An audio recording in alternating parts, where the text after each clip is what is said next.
HSC 26 ICT পরীক্ষার্থীদের জন্য একেবারে শেষ সময়ে এক্সক্লুসিভ কিছু সাজেশন আমি দিয়ে দিব। ইনশাল্লাহ এগুলো পড়লে আপনি পরীক্ষায় 90 আপ কিন্তু মার্ক পাবেন। ঠিক আছে, তো আমি এখান থেকে তার আগে বলে রাখি, এই চ্যাপ্টার থেকে ম্যাক্সিমাম একটা সিকিউ আসবে আর 4টা থেকে 5টা এমসিকিউ আসবে।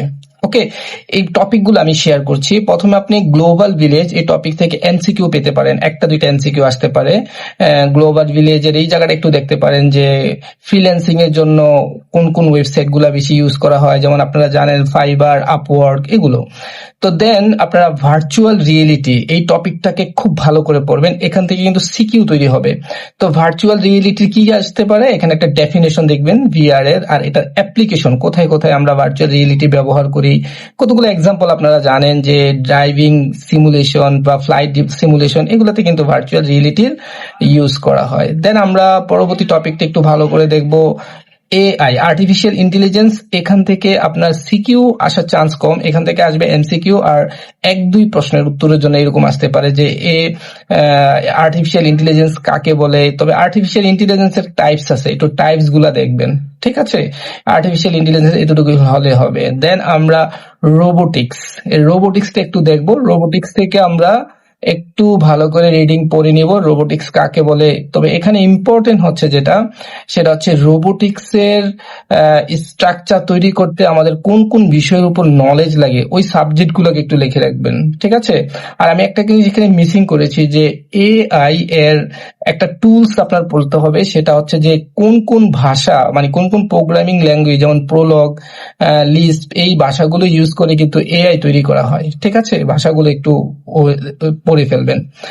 রোবোটিক্স বললাম, রোবোটিক্স এর পরে আমরা চলে যাব ক্রায়ো সার্জারি। আপনারা জানেন ক্রায়ো সার্জারিটা হচ্ছে একটা ট্রিটমেন্ট রিলেটেড মেথড, যেখানে কুল একটা টেম্পারেচারটা মনে রাখবেন -41 থেকে 196 মাইনাস। ঠিক আছে, ক্রায়ো মানে হচ্ছে কুল, আইসি কুল কোন একটা কিছু অ্যাপ্লাই করে। এখন কথা হচ্ছে যে ক্রায়োপ্রোবের মাধ্যমে যে অ্যাপ্লাই করে, আপনি এটা মনে রাখবেন কোন কোন রোগের জন্য ক্রায়ো সার্জারি অ্যাপ্লাই করা হয়, যেমন স্কিন ডিজিজ, এটা হলো মেন।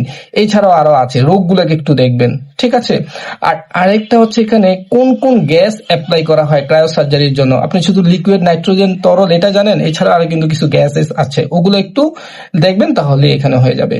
দেন বায়োমেট্রিক্স, এটা হচ্ছে 3 স্টার ইম্পর্টেন্ট, এটা থেকে পরীক্ষায় ড্যাম শিওর আসবে। এবার যেহেতু কম্বাইন প্রশ্ন হবে, তো এখান থেকে প্রশ্ন আপনি ধরে রাখেন 101% আসার খুব চান্স আছে।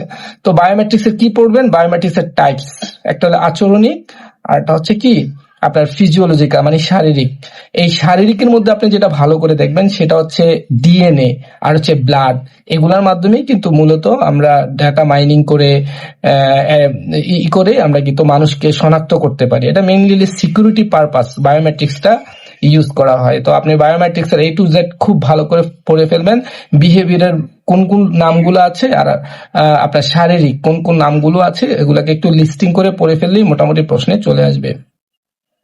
বায়োমেট্রিক্স এর পরে আপনার বায়ো ইনফরমেটিক্স থেকে আপনি একটু ভালো করে ডেফিনেশনটা পড়বেন। আর বায়ো ইনফরমেটিক্স এর মূল ফিলোসফিটা হচ্ছে বায়োলজিক্যাল ইনফরমেশন গুলো কম্পিউটারাইজড করে এগুলাকে একটা মিনিংফুল একটা ইনফরমেশন তৈরি করা, এটাই মূলত বায়ো ইনফরমেটিক্স এর মূল ফিলোসফি। তো এটাই একটু ভালো করে ডেফিনেশনটা ভালো করে পড়বেন।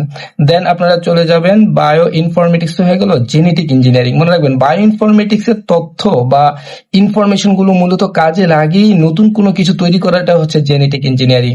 তো এইটা সিকিউর জন্য 3 স্টার ইম্পর্টেন্ট। ঠিক আছে, এখান থেকে জেনেটিক ইঞ্জিনিয়ারিং আপনি সবকিছু পড়বেন। আর জেনেটিক ইঞ্জিনিয়ারিং কিছু ধাপ আছে, 4-5টা ধাপ আছে করার জন্য, স্টেপ গুলো একটু দেখবেন। জেনেটিক ইঞ্জিনিয়ারিং প্রথমে কি করে, এরকম একটা স্টেপ আছে, একটা সার্কেলের মতো, এটা একটু ভালো করে দেখবেন।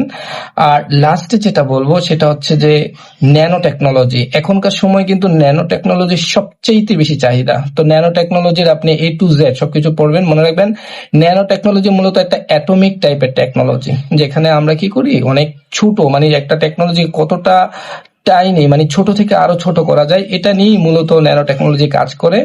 তো ন্যানো টেকনোলজি একটা 3 স্টার সিকিউর জন্য ইম্পর্টেন্ট থাকবে। আর কিছু শব্দ একটু শিখে রাখবেন, IOT, internet of things, smart home, এগুলো কিন্তু পরীক্ষা আসতে পারে। CAD, CAD, computer aided design, এই শব্দগুলোকে একটু চ্যাপ্টার 1 থেকে একটু পড়ে নেবেন। আর লাস্টে আমি বলবো যে যদি সিকিউর জন্য একেবারে বেশি ইম্পর্টেন্ট, আমি 3টা টপিক বলছি। একটা হচ্ছে আপনার ন্যানো টেকনোলজি, এটার জন্য সিকিউর জন্য খুব ইম্পর্টেন্ট। আর এটা হচ্ছে বায়োমেট্রিক্স, এটাও আরেক ইম্পর্টেন্ট। আর এটা হচ্ছে ভিআর, এই 3টা আরো বেশি ইম্পর্টেন্ট।